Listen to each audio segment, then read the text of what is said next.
Hello again. Today's lecture will be reviewing your rhetorical analysis paper, your first major paper of the semester. I think we've done plenty of preparation work for you to be successful.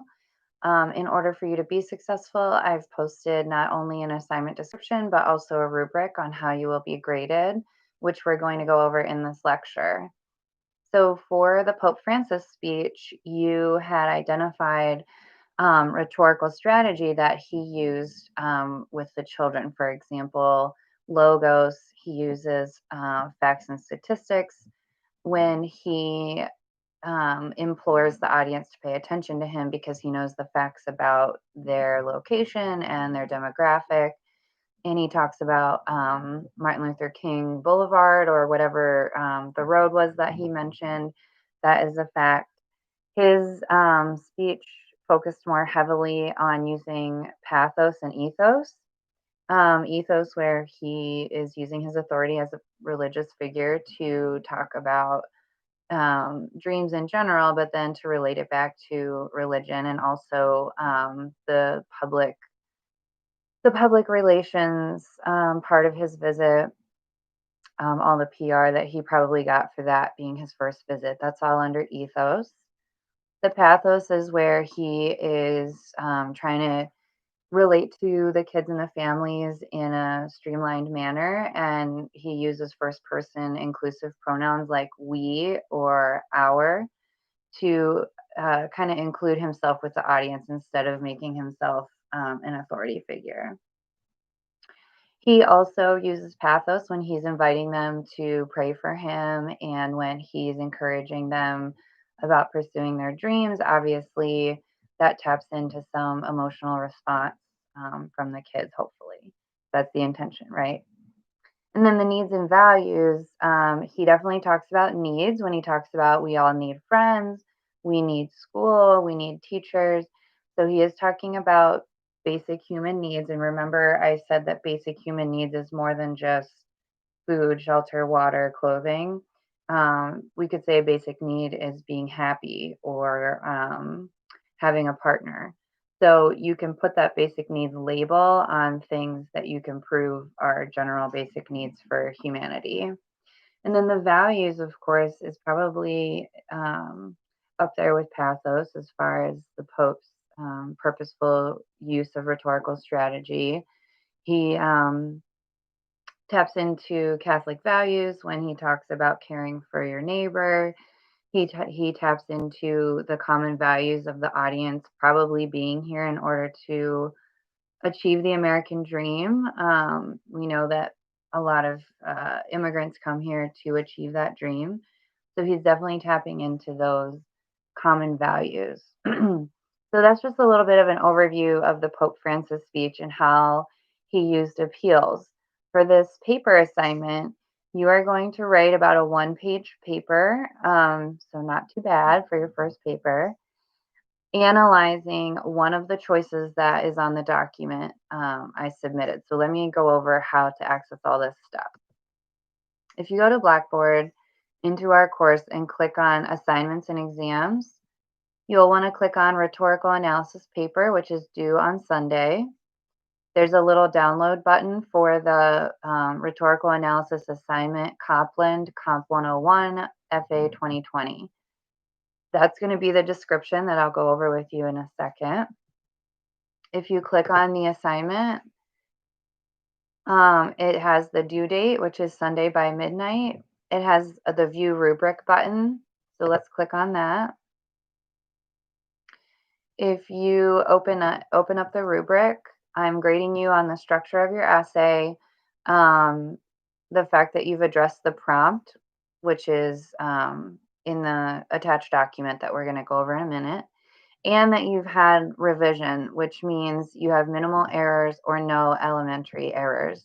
So let's talk for a minute about what elementary errors involves. I would consider any misspellings elementary because you have plenty of resources to fix spelling mistakes. Word choice mistakes, for example, using the word snack instead of snake when really you meant snake.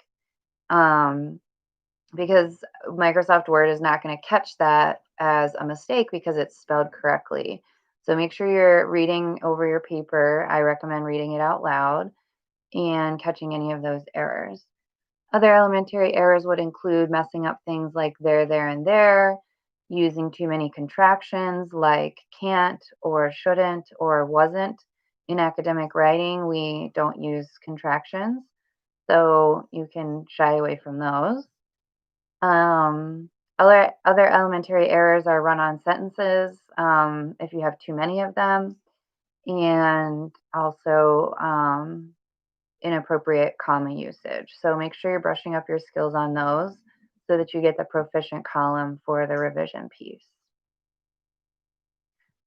Okay, let's look at the assignment description, which again is that downloadable attachment on this assignment.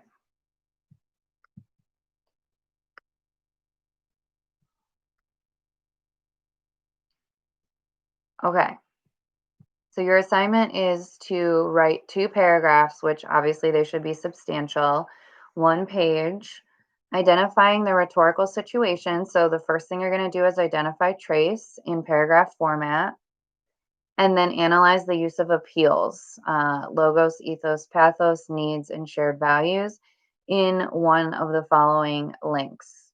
So the links include President Trump's State of the Union 2018 address.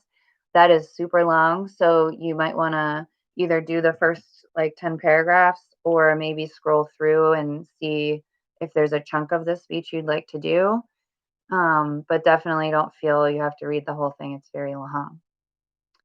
The next choice is candidates slam Trump at Democratic debate, but fight over racial issues in healthcare. So this debate is actually all Democrats, and they're debating each other. This is obviously before Kamala Harris was chosen as Biden's running mate and before Biden was chosen as the Democratic nominee. So that might be interesting to go back and take a look at what was happening before Biden got the ticket for the Democratic nomination. The next one is very recent and current. I'm sure you've heard the tragedy that Justice Ruth Bader Ginsburg has died.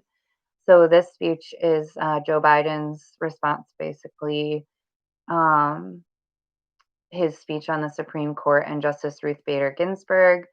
Um, The next choice is another Trump speech, but this has a totally different audience. It's the 75th session of the United Nations General Assembly.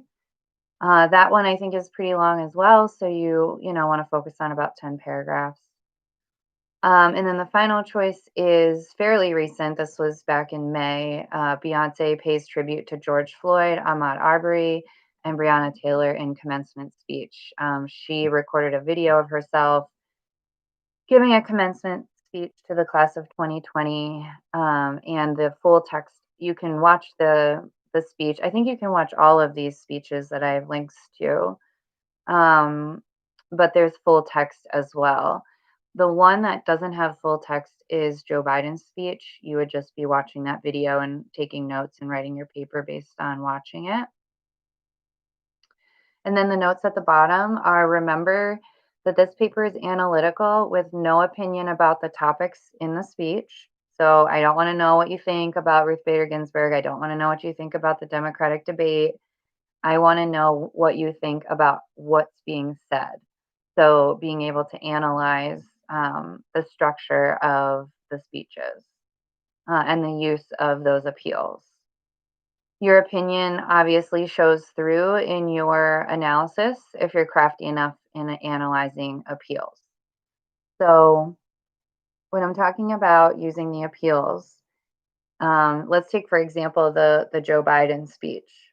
If you choose that one, you want to listen and look for the cool part of most of these is that you can also talk about using logos, ethos, pathos, needs, and values in video. So, for example, if Joe Biden cries during the speech, what do you think that might be an appeal towards? it would be pathos, right? Because the audience might also feel like crying or might be surprised that he's crying because he's a man. Um, and so that would be something to think about. Another example of um, analyzing appeals would be if you're listening to the remarks by Trump to the UN. He uses a lot of facts and statistics to back up what he's saying. He also uses his ethos, his authority as the president. He references his power several times. So that's what I'm talking about when I say analyze appeals. So the first paragraph is just present the rhetorical situation, identify those trace acronym things in a paragraph, but you don't need to say like the exigence is, right? Like you need to identify those in your notes, but then put that trace information into a paragraph that introduces the text that you've chosen. The second paragraph then is going to analyze the rhetoric of the specific source you chose. So I want to see, you're not going to pass the paper if you don't have words like logos, ethos, pathos, needs, and values.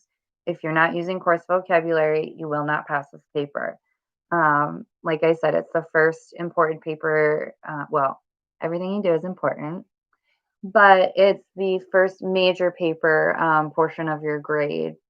Um, so I really want you to do well. I made the rubric kind of light so that it's easy for you to get an A, but I also have high expectations along with that easy rubric with the course vocabulary. So if you're having problems with understanding use of appeals or rhetorical analysis, please give me a call or shoot me an email and we can set up a time to talk to help you do well on this paper. Like I said, the paper is due on Sunday. So make sure you're letting me know if you're having issues by Friday.